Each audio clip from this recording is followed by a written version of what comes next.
With another video. Thank you all so much for watching. I greatly appreciate it. So, this video is talking about Transnistria. So, Transnistria is a breakaway rogue kind of area of Moldova. So, we're going to check out the map. So, it's important in this conflict within Ukraine. Here's Ukraine, we got Romania right here, and we got Moldova sandwiched right in between.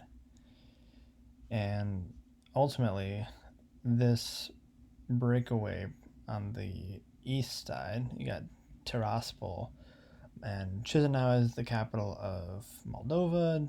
I think Tiraspol is a big city within Transnistria. So as you can kind of see, there's like a dotted line over here that's kind of like talking about Transnistria. So ultimately, this is a picture of that. We got Romania, we got Moldova, and we got Transnistria on the very east side of Moldova, sandwiched between them and Ukraine. Ultimately, I think the Russians wanted to create a land corridor because then they would be able to connect Crimea with Transnistria, but that didn't work. As you can see, they kind of tried it. You see these green lines? They tried to connect. It just didn't work. So they tried. They're trying to connect all of Odessa, you got Kherson, Zaporizhia. Basically, they're trying to have all of Ukraine's coastline connected with Transnistria, but didn't quite work. Yep, Tiraspol is a major city within Transnistria. 540th Detached Control Battalion, 113th Guards Motorized Rifle Battalion, and 82nd Detached Guards Motor Rifle Battalion. How many soldiers that is, I have no idea. Transnistria occupied in 1992, about 3,000 square kilometers. Ultimately, it's probably about 1,000 or 2,000 different soldiers in this area.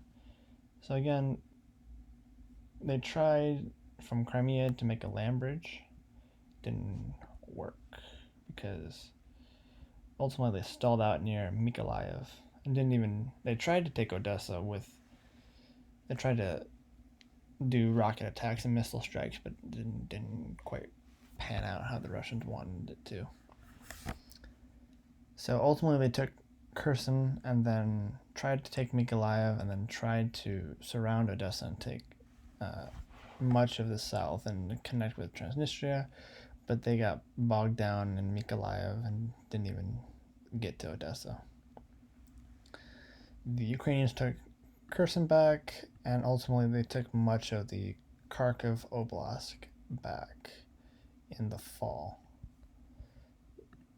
So Transnistria is been in the news a lot lately because there's been some flare-ups and tensions between Moldova and Russia, and then Ukraine caught in the middle. Ultimately, the USSR had Russia, had Belarus, had Ukraine, and had Moldova. Moldova was part of the USSR. You can see this border right here. This is kind of the scar of the old Soviet Union. Right up here. Included Kaliningrad, also included the Baltics. So this was the Soviet Union's European western land border that included Moldova and included Transnistria. So ultimately they have about, I'm going to guess, about 1,000 to 2,000 troops there, and they have no way of getting resupplied. They just don't. They tried to resupply, but the Ukrainians kind of thwarted that. Ultimately, there is, I think it's Kabazna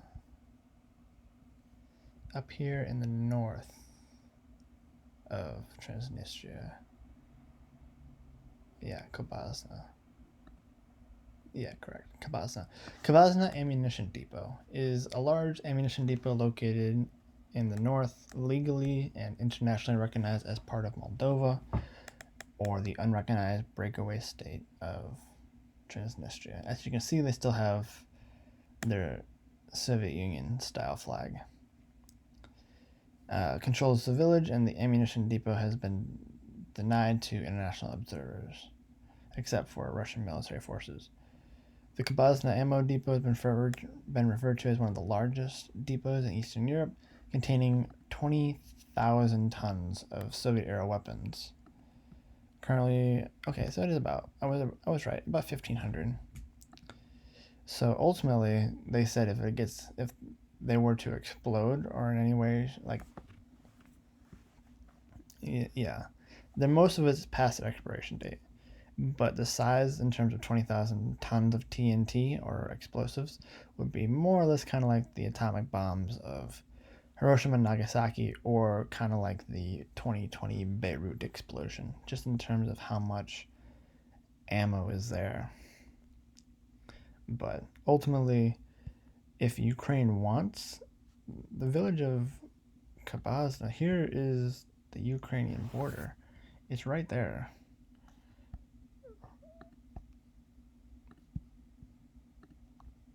It's literally 2 miles from the Ukrainian border. If the Ukrainians want, they could either come on in and take a lot of that equipment for themselves, or, I mean, I don't know why you would blow it up, because that would be a large explosion. Kind of like they were saying, Beirut, more or less. But Ukraine can come in, it's only 2 miles from their border, take all that ammo and use it against the Russians. That, and I think, I mean, I don't know. The Russian morale is pretty low. I don't know if they'll fight back in any way, shape, or form. They probably would to an extent, but maybe not as much as Putin would want them to. So much of their forces are down here, and with a little bit, I'm sure there's a few guarding that up here in Kabazna up here. But if Ukraine wants weapons and ammunition, they can just go across their border, take a bunch of Russian weapons, and ultimately try and kick these soldiers out of Transnistria, invade, or just a brief border excursion, go across the border, liberate Moldova, and in turn you get a lot of almost expired Soviet ammunition, which could be used against the Russians in Spring Offensive or Crimea or the Donbass. Can be used against all of this right in here. So I've been waiting for this for a long time. I really, really want Ukraine to invade Transnistria, take the ammo, get rid of the Russian soldiers, and then we fully liberate Moldova.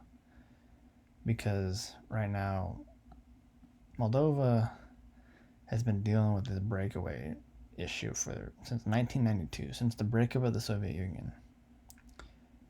So ultimately, I want Ukraine to get that ammo for themselves, kick out the soldiers, liberate Moldova, and ultimately could even use some of that weapons and ammunition against the Russians.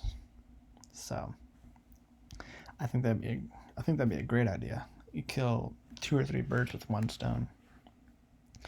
With that being said, that is the end of the video. Thank you all so much for watching, and I will see you in the next video. Deuces.